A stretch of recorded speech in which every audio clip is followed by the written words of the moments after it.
L'éditorialiste de RTL avait, le 16 janvier 2024, étrillé le nouveau ministre de l'Europe et des Affaires étrangères pour ses formulations contraires aux règles du français sans jamais faire mention des troubles dyslexiques dont il est atteint.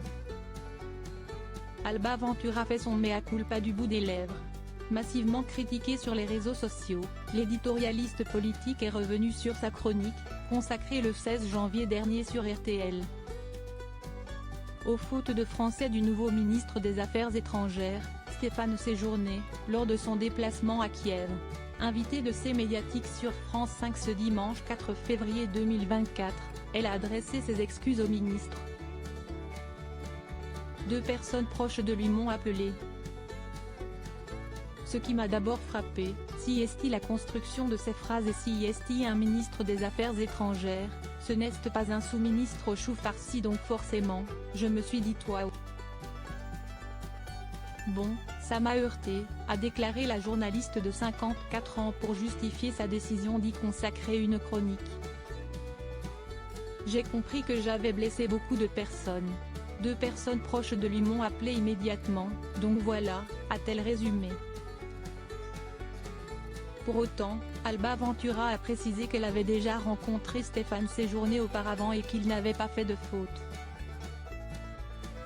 On a eu une conversation pendant 2 heures où je ne l'ai jamais vu tronquer une phrase, a-t-elle détaillé. Le ministre avait précisé quelques jours plus tard dans un entretien aux Parisiens que son trouble dyslexique se faisait plus présent lors de situations de stress. Forcément intensifié par ses nouvelles fonctions au sein du gouvernement de Gabriel Attal. Donc j'ai compris qu'il y avait deux situations. Donc encore une fois si je l'ai blessé, je m'en excuse, a reconnu Alba Ventura, juste avant de confirmer à nouveau le bien fondé de sa chronique, selon elle. Mais voilà, je pense que si est un ministre des Affaires étrangères, et je crois qu'on peut l'aider. Et jusqu'à se féliciter d'avoir pointé ses fautes de français malgré son handicap. En même temps d'avoir dit j'ai une dyslexie, ça aide aussi les enfants qui sont dyslexiques à se dire, on peut l'être et réussir.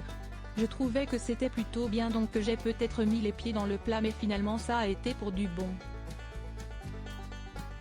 Allez, un petit effort monsieur Séjourné.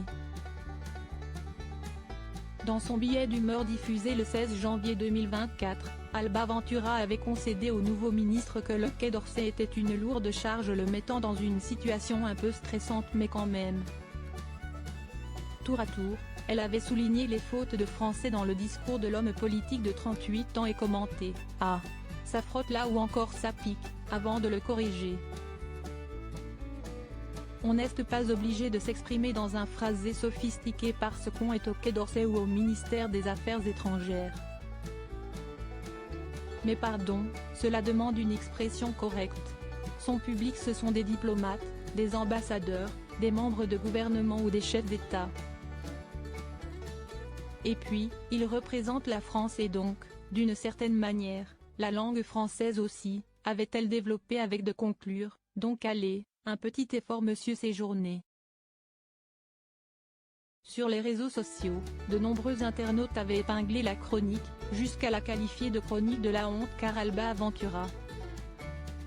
Si elle soulignait les fautes du ministre des Affaires étrangères, n'avait jamais mentionné son trouble de langage, classé comme handicap par l'Organisation mondiale de la santé depuis 1991, dont on estime à 5 à 10% le taux de personnes atteintes dans le monde.